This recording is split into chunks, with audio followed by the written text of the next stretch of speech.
யாருக்கு பாப்பா வச்சிட்டு இருக்க? அப்பாக்கு. ஏன் உங்க அப்பாக்கு கை இல்லையா?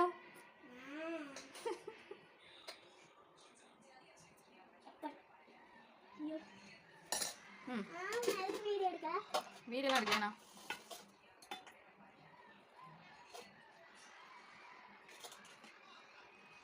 இவ்வளோ போதுமா உங்க அப்பாவுக்கு?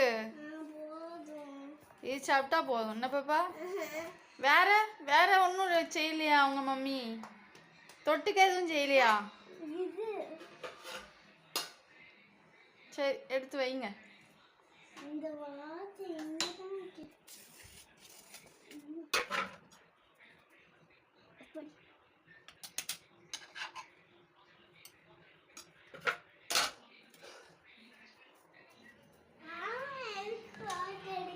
ஃபோட்டோலாம் எடுக்கல பாப்பா.